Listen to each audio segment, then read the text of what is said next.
Here's a question that I don't think is asked enough, and I don't think a lot of energy is spent in understanding structure of your business and your many entities, right? So I'm assuming that, and I could be wrong, but this is its own LLC. Oh yeah. Every other property. We got nest on nest on nest. Okay, so this is where it gets a little complicated, right? Sure. Are you in a scenario where you have a corporation that owns all of your individual LLCs and or properties? Ooh. Oh, party foul. I'll get you. No, you're good. Right. You talk with your hands. It's good. Yeah, my bad. Hi, I'm Evan Fay, and I am a business developer and real estate developer. And I believe in, building really solid businesses that the community can enjoy, and also building really solid properties that can house that community. And I'm here at Brewing Company, where we are roaring today as we brew some more beer, and we're excited for our grand opening here on July 10th. So check back with me in 2 weeks to see how well it went. Hopefully it went well, but we're very excited for Roar Brewing Co. Is this a property thing? Yeah, you know how it is. I already know. She's my executive assistant. She's dealing with property stuff right now. Oh my God, bro. I got this one tenant that I think that should be fine. How did you get to a point where you can hire an executive assistant, man? That's where I want to get to. Oh, I have a chief of staff and an executive assistant. How many doors do you have? Like 50 something. Wow. Yeah, I got 50 doors all in. I mean, honestly, I hired an executive assistant and she was amazing. So I promoted her to chief of staff, and then after the chief of staff, I hired a new executive assistant. So that's kind of like my admin team. The amount of additional work I can get done, and it's like a multiplier. Like my chief of staff right now, she's at the gallery right now and the cafe, and she's getting everything ready. We just brought on an intern from Michigan Black Business Alliance. Nice. But yeah, we're starting to hire interns, and we're building a whole hospitality company. So we have a hospitality company, the development company. Chief of staff kind of sits above both of those things. And then we hire, we have assistant managers, brewers, managers, everybody else. So then that we have to have kind of HR and other type stuff. But I've always wanted, an executive assistant, because I have other friends who are developers or whatever. I'm like, I cannot explain to you how much it's worth. Like, it will save you so much peace of mind when it comes to handling things, because they're in the weeds, right? I like to do big picture things. So the reason why I can sit here with you is because Sandra's over there doing work, Jess is doing work back over there, and they're doing a ton of work, right? And they're making sure properties are being taken care of, that people are being hired and being brought on and putting their stuff in right, ordering things on Amazon for the different businesses. It makes it so much more possible. Absolutely. And I used to mess around and try to have my wife do it, and she was like, I can't do this no more. I'm gonna divorce you if you keep trying to make me work all the time. Yeah. I'm not your employee. And I was like, I know, but we're the team, we gotta do this together. And then basically it turned into you're right. So after I've been hiring and building out kind of the infrastructure of my business, and because of my military background, I like having a chain of command. I like accountability, going up and down the chain to make sure that you can take on any task if you have a good amount of people that understand their roles, and they're executing those roles well, and they have accountability both up and down. So that's allowed me to I could not do any of this. I have the guy to build the wall, and to build, I had my guys do all this and build the stairs, and that's stuff that I feel confident about. But I don't know anything. I had to learn about brewing. I had to learn about ordering alcohol and tips training and all this other type of stuff to make sure that we are in compliance, so that we can do all this stuff. Yeah. So it takes a village, and it takes a team, and it is humbling to be kind of the boss at the top, but it helps get it done. So here's a question that I don't think is asked enough, and I don't think a lot of energy is spent in understanding structure of your business and your many entities, right? So I'm assuming that, and I could be wrong, but this is its own LLC. Oh yeah. Every other property. We got nest on nest on nest. Okay, so this is where it gets a little complicated, right? Sure. Are you in a scenario where you have a corporation that owns all of your individual LLCs and or properties? Ooh. Oh, party foul. I'll get you. No, you're good. Right. You talk with your hands. It's good. Yeah, my bad. Oh man, I didn't spill some beer, man. Oh, you still something. You're one of the first ones that have it too. Jesus, I'll man. get you some more. It's all good. We make it here. I can't spill any beer, man. Well, I mean, especially our flagship, you know. Sorry about that. No, you're good. No, literally, no. I mean, we're at a brewery, man. Oh, man. We purposely have concrete floors. It's meant to be easily cleaned up. But I guess from a high level, could you kind of discuss and give your advice on what your thoughts are on like the best way to structure it all? Sure. Yeah, I mean, again, I did a course called EDI, Equitable Development Initiative, and I got to meet with some like really, you know, great developers here in the city who, like one of my advisors was Rod, and we just kind of, and, you know, every developer that came and spoke, like kind of talked about the entity structure, and I looked at my structure like, ooh, I mean, I had things separated, but it was a little lacking, and a lot of things were sitting with me or one-off LLCs and other things. So I ended up, even though it sometimes is a pain to deal with, but you set up there's special purpose entities that the only job it is to hold an asset. So I have SPEs to hold each building. It's in an SPE where it's by itself. It doesn't commingle, anything else is by itself.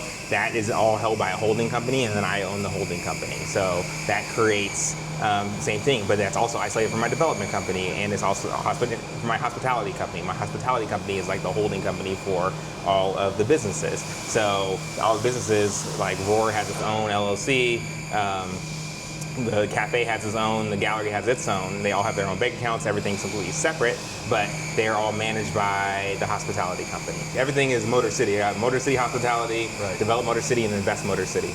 And then I have MotorCity Equity Group. So it's like a hydra. Like they have multiple, like the hospitality company is separate, but the development company will do work for the hospitality company and vice versa. Because like the development company will own the building, and the hospitality company manages the employees in the businesses that go up. So yeah, it's a whole thing. I could talk all day about structure, but it is important to set out your structure in a way that you can scale, and it makes it easier for you to be lendable. So you don't want to have all these broken off entities that are not really owning anything or aren't doing what they're supposed to do, because it makes it harder for you to get structured debt in a way that you can scale, or even bring on investors. If you want to bring on an investor, you need to have a balance sheet, you need to have your books, and if you have too much intermingling or any intermingling, it could be like, oh, this isn't a business, this is just you. Right. So there's a lot of great resources, like especially if you're here in the city. Techtown has a CFO for hire, like that will do all your CFO work, and I've been working with her. She's really awesome with helping me kind of get everything ready as far as like our financing. And then there's other just resources that are available through technical assistance that these nonprofits provide to help. In VA, it hasn't restarted yet, but they have like lawyer services and accounting services to help you with your taxes.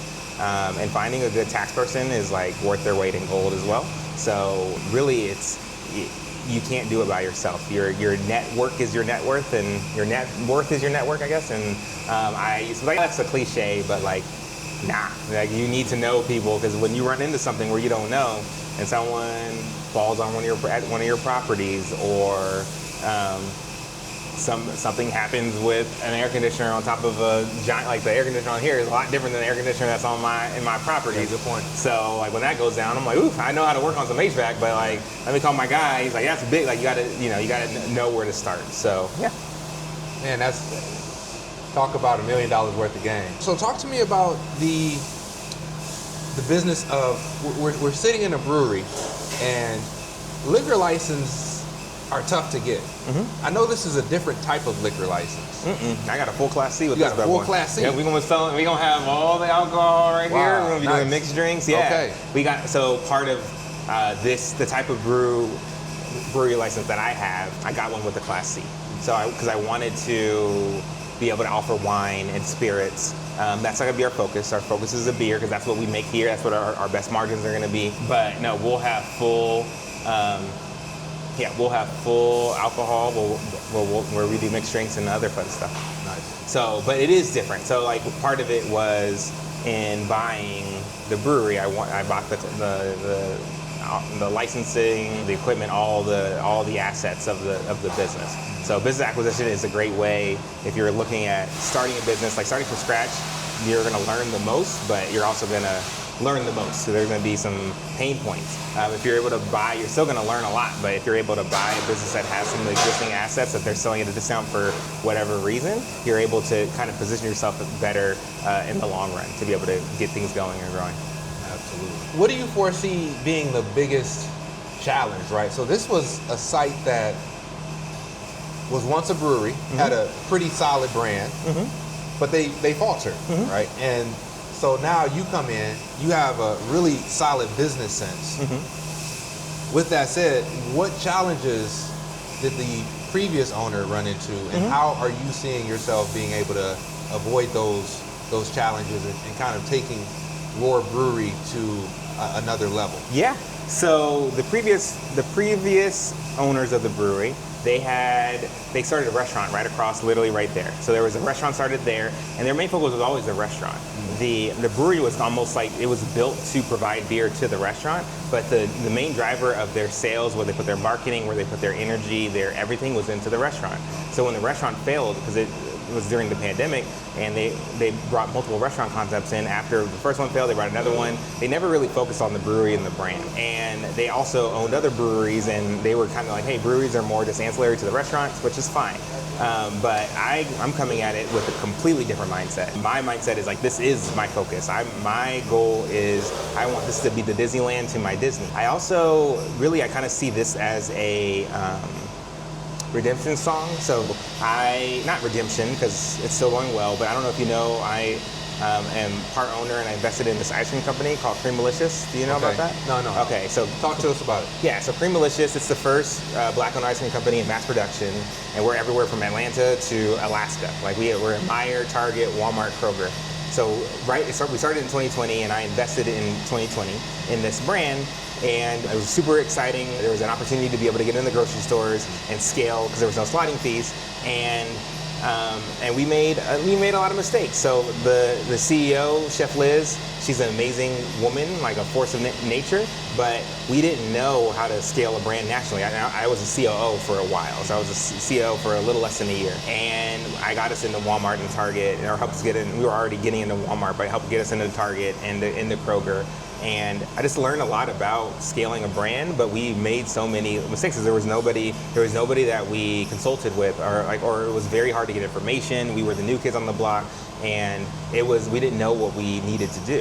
One of the things that I really feel like we never had a scoop shop. We never had a place for you to come and get ice cream. We went straight into grocery stores, which for brand awareness is very difficult. So I was like, if I ever build another consumer packaged good product, I want it to be I want to have a brick and mortar where you can come in and experience. Absolutely. So that gives you, and then I also wanted it to be an experiential brand. Growing up, my dad actually worked for Disney, so I lived in California. So we would go to Disneyland and all this stuff all the time, and Disney's really good at creating an environment where you walk in and like it's a stage, right? Like they make you feel so welcome and all this fun stuff. So I was like, I want Roar to be Disneyland, and then also have Disney, the company that is selling beer to restaurants and to liquor stores and to all this other stuff. And I'm building up that whole supply chain, but like I did with Creamalicious. But the focus is like I want to create a place that you can come and roar and have the experience and get that tactile feel of brand loyalty and do that. So to your question and asking like, well, why? The why is like I'm strategic with it. I'm over here. I am trying to ensure every knowledge that I have, and from my experiences from the military to business to even development. The 50% of the owner of this building is Invest Detroit. Invest Detroit bought this from Midtown Inc. When Sue Mosley retired. Invest Detroit owns this with the other, and the other 50% are the people who sold me this business, and they still have. So they are very vested, interested in our success. I have a relationship with Invest Detroit. Got approved for Ibiara. They know me. I'm doing other projects. Yep. So I have two entities that are very invested in. Want to see you win. Want to see me win, right? Absolutely. Which is huge. Like just knowing that the person that you're paying rent to wants to see you win is important, right? So it's using kind of the things that I've been able to acquire or learn throughout the years, and then kind of bring it all together as an amalgamation to be able to hopefully get a brand that's dope, right? Like I can't control, people might be like, this is trash, right? Like they might come in day one, but Their I opinion don't. is none of your business. Exactly, Yeah. but I mean, I don't think it's gonna be fun. So even if you aren't a huge beer drinker, we're gonna have something for you to do. We're gonna be doing hustle and line dancing out there. We're gonna be doing, Midtown Inc.'s offices are actually right here. Okay. And I know the executive director, she's a friend of mine. Nice. She's just started as a brand new executive director. She's activating the plaza. She's got all this ready for the grand opening and is helping support the grand opening. These are the things that Creamalicious didn't have when we were launching that brand. We didn't have this community-based support with all this stuff. So I was like, again, if I ever launch a consumer packaged good product, I want to have, we talked to the agriculture department where they're going to help us with trade shows, and they're like, have you thought about going to Germany? Like they're like, and that's in Michigan, like there's all these other things, right? Yeah. So like, if you build out a very solid base, hopefully with the right amount of attention, water, whatever, it can sprout a tree. Then like that's the hope and goal. So you brought up black owned, right? And so with that said, when we're talking black bodies drinking beer, that's a pretty low percentage of the black population Right. that actually enjoys drinking craft beer. Right. And so talk to us a little bit about that. Yeah, so whenever I hear, like, hey, I don't drink beer, especially people from within my community, I don't drink beer, I always say, yet. Because a lot of people didn't do something until they did it, right? So I think the whole point, craft beer is like if you go to a brewery, a lot of the breweries that I've gone to, it can sometimes be overwhelming. You don't know, there's a lot of different names, there's a lot of different styles, and you're like, do you want the Mexican lager? Do you want the whatever? Like, and it's overwhelming, right? We want it to be as approachable as just grabbing a Coors, which my father-in-law was obsessed with Coors, right? Like one Coors, whatever. Like, hey, our beers are gonna be very well known. Like, just it's gonna be clear. The packaging is gonna say exactly what's in it, and so we want to be approachable. So that at least gets you. So like, all right, cool, I can try this. And once you fall in love with it, and we're gonna do tours. So we're gonna teach people, because a lot of time the same thing. Like, if you go on a winery tour, there's a reason why wineries do tours, right? There's a reason why we want to do a tour. It's to help you understand the product. Right. And like, all right, cool. Like, what is this? Like, why? And then once you find the thing that you enjoy, hopefully you just keep coming back from us. And a lot of the things that I'm originally from Southern California. I'm obsessed with In-N-Out. That is something that I used to go with my grandmother. It's like nostalgia. It's the same thing here in Detroit. People have Coney dogs. You start nostalgia and having memories with items are important. So one of the reasons why we chose sports is because we want you to, whenever you're watching the Lions win the Super Bowl, or at least get close, go Lions, or you're watching the Tigers on this amazing streak, you're drinking our beer and you're able to you're like, this is happiness, right? This is cool. And when you're sad, we're here for you too, but hopefully not too much, because we don't want you to be drinking when you're sad, but you know what I'm saying? So like, we're trying to create a brand that can connect with people where they are, and it not be something that is like intense, and that they can we can be doing a hustle or doing a stroll and grab a beer, like, oh, this is really good. I like this raspberry wheat. I like this Pilsner. I'm gonna grab it again, and then it becomes something. But yeah, I was also the same way when I first started drinking craft beer. I was like, I'm not gonna, like my friend Milton, let's go to this brewery. It was like, I don't like beer. Like, we're gonna go to a place that all they do is sell beer. Like, that sounds horrible. They're like, no, come to this thing. I went and fell in love. It was so awesome to like learn about the complexity that comes into beer.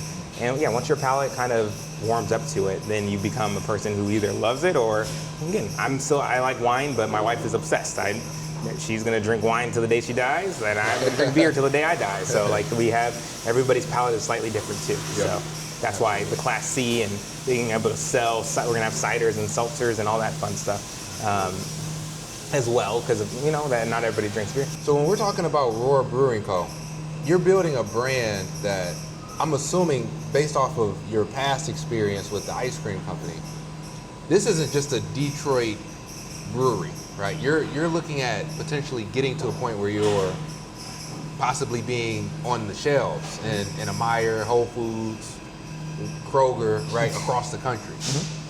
Talk to me a little bit about, I guess, the strategy and where you see Roar Brewing Co. in, let's say, 5 years. Yeah, so 5 years, from my time at Creamalicious, I learned about kind of how to build a brand. And my hope and goal is to be able to build that brand. So with that, there's different licensing, production. We'll be able to produce beer here, but to sell into stores, we would need to have a larger scale production line. So with that, we're going to be working with a co-packer to be able to scale and be able to sell to all the different places. Okay. That co-packer also has relationships that we're going to be able to leverage in order to get into, like, even Meyer's category review. We might be in Meyer before we know it. We'll see if they say yes, right? Nice. Yeah, so yeah. like part of it is being intentional about your story and your product. Your product is important, but your story is almost as important as your product. Absolutely. If you have an amazing product and a horrible story, people could care less. Yeah, yeah. If you have an amazing story and a horrible product, people are like, I'll give you a chance. Because the story sometimes sells, and that's what can sell and at least get that initial sell. Yep. And then the consumer will tell you if it's good or not. Yep. And I learned that again from Creamalicious, because we had an amazing product and an amazing story, and that helped us scale and go. So yeah, the goal will be to eventually, like, we already have an amazing restaurateur, Kevin Johnson. He's founder of the National Black Brewers Association, NBA player. He was the mayor of Sacramento for two terms, and he has a restaurant called Fixin's. So he's somebody I definitely look up to as somebody who's trying to do a lot of things and do well at them. And he wants to carry Roar at Fixin's. He's like, bring me growlers, I'm carrying Roar at Fixin's no matter what. And we already have other restaurants that are going to be carrying Roar, and have already committed to carry Roar. So so that helps you build. Once you have end users requesting your product, it's very easy into distributors, because they're like, oh, there's already demand there. I don't have to work. Boom. I just get paid off of the margin of making that connection happen. So I'm being very strategic, but yeah, eventually I want to be able to be statewide. First start in Metro Detroit, then do state, and then do regional, and then do national. And do it in a way that makes sense and that we're able to track our numbers and have a scalable brand. So that's why some people start breweries and they're not as much intentionality from day one. But like I said, as far as it being a redemption song, it was like, hey, I got knocked in the head a bunch of times in the last round. Like, I want to make sure that, and Liz is still here. We're going to be selling Creamalicious. We're actually going to do a popcorn. That's those things that we're going to have this Creamalicious popcorn that's really, really good that we sell. And Tamika Scott from Escape is the co-founder, so she's going to be doing a little thing for us. So we're going to be selling some good stuff to help make those memories. But yeah, so that's how we plan on scaling it. So, and eventually, like, my dream would be in 5 years for you to walk into Ford Field or Little Caesars Arena and you see a beer and you're like, that's my boy. He did. Hey, they're out here drinking. So that would be great to be able to have people be excited, and we've already started to plant some seeds. We'll see if they grow. Nice. If you're looking for Roar Brewing Company, you can find us on Instagram at roar.det for Detroit, and then our website is roar.beer. So, and if you'd like to carry Roar as a supplier, come to our website, let us know that you're interested, and we'd love to provide you with some amazing beer. So come Roar with pride. This is some good beer. I spilled this halfway in the middle of the interview, but he did it to get a free refill. He got him a whole free refill, and he's still drinking, so we good. It's some good stuff. All right.